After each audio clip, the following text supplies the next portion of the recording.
नमस्कार. आपण पाहत आहात नव महाराष्ट्र. लवकरच महानगरपालिका, नगरपालिका व स्थानिक स्वराज्य संस्थांच्या निवडणुकाही होणार आहेत. थोरात व लंके पराभवाचा वचपा काढणार का, की मंत्री विखेंची हवा कायम राहणार का, याबाबत अहिल्यानगर जिल्ह्यात चर्चा सुरू झाली आहे. सहकाराचा जिल्हा असलेल्या अहिल्यानगर जिल्ह्यातील जिल्हा परिषद व पंचायत समिती निवडणुकीचा मार्ग मोकळा झाला आहे. येत्या महिनाभरात या निवडणुकांचा कार्यक्रम जाहीर करण्याच्या सूचना सर्वोच्च न्यायालयाने निवडणूक आयोगाला दिल्या आहेत. शिवाय त्यानंतर लगेचच महानगरपालिका व नगरपालिका निवडणुकाही होणार आहेत. त्यामुळे ऐन पावसाळ्यात नगर जिल्ह्यातील वातावरण गरम होणार आहे. जिल्ह्यात पुन्हा एकदा लंके विखे थोरात संघर्ष दिसणार आहे. थोरात व लंके पराभवाचा वचपा काढणार का, याच विषयाचा आमचा हा स्पेशल रिपोर्ट. 14 तालुक्यांनी तयार झालेल्या नगर जिल्ह्यात सहकाराचं जाळ आहे. याच सहकाराच्या जाळ्यात येथील राजकारण चालतं. चालतं काय, अगदी पळतं म्हणावं लागेल. साखर कारखाने, सोसायट्या, पाणीवापर संस्था, सुतगिरण्या, डिस्टिलरी प्लांट, अल्कोहोल प्रकल्प असं सगळं सहकाराचं जाळ नगरच्या मातीत आहे. विखे, थोरात, काळे, कोल्हे, गडाख, तनपुरे, घुले ही नगर उत्तरेतील तर राजळे, धाकणे, पाचपुते, नागवडे, जगताप ही दक्षिणेतील सहकारातील मातब्बर घराणी गेल्या 3-4 पिढ्यांपासून आपला दबदबा राखून आहेत. एवढंच काय, एक महानगरपालिका, 10 नगरपरिषदा व 5 नगरपंचायतीतही याच घराण्याचे कमी जास्त प्रमाणात वर्चस्व आहे. शुगर लाबी म्हणेल ती पूर्व दिशा, असं सगळं नगरी राजकारण आहे. त्यात आता खासदार निलेश लंके यांची भर पडली आहे. शरद पवार यांचे अत्यंत विश्वासू म्हणून ते ओळखले जातात. त्यामुळे दक्षिण नगरची धुरा संपूर्णपणे खासदार निलेश लंके यांच्या खांद्यावर असणार आहे.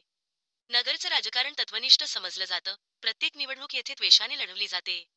अगदी ग्रामपंचायतींपासून लोकसभेपर्यंत सर्वच उमेदवार तगडे असल्याने निवडणुकांत कुणीच कुणाला कमी नसतं. नगरच्या राजकारणात अलीकडच्या काळात खुन्सही दिसू लागली आहे.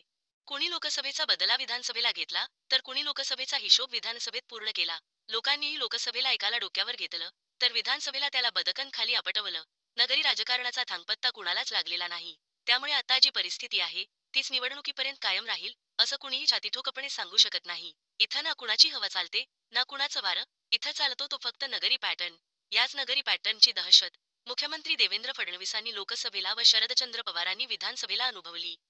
राज्यातील व जिल्ह्यातील स्थानिक स्वराज्य संस्था गेल्या 2 ते 4 वर्षांपासून प्रशासकाच्या हातात आहे.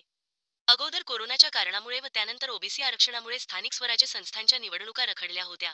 त्यामुळे सरकारी बाबूंनी हात धुवून घेतला व जनतेची काम मात्र रखडले गेली. आता त्याच निवडणुकांचा कार्यक्रम येत्या महिनाभरात जाहीर करण्याचा आदेश सर्वोच्च न्यायालयाने निवडणूक आयोगाला दिला आहे. त्यामुळे राज्यातील 29 महानगरपालिका, 157 नगरपालिका, 26 जिल्हा परिषद व 289 पंचायत समित्यांच्या निवडणुकीचा कार्यक्रम येत्या पंधरवड्यात जाहीर होण्याची शक्यता आहे. नगरच्या जिल्हा परिषदेचा विचार केला तर 85 जिल्हा परिषद सदस्य निवडले जाणार आहेत. 14 तालुक्यांतील पंचायत समित्यांचा विचार केला तर 150 पंचायत समिती सदस्यांची निवड केली जाणार आहे.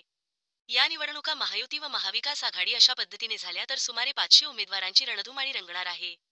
मात्र प्रत्येक पक्षाने स्वतंत्र ताकद आजमाविण्याचा प्रयोग राबविला तर मग मात्र एकेका जागेसाठी 6 ते 10 उमेदवार निवडणुकीच्या रिंगणात दिसणार आहेत.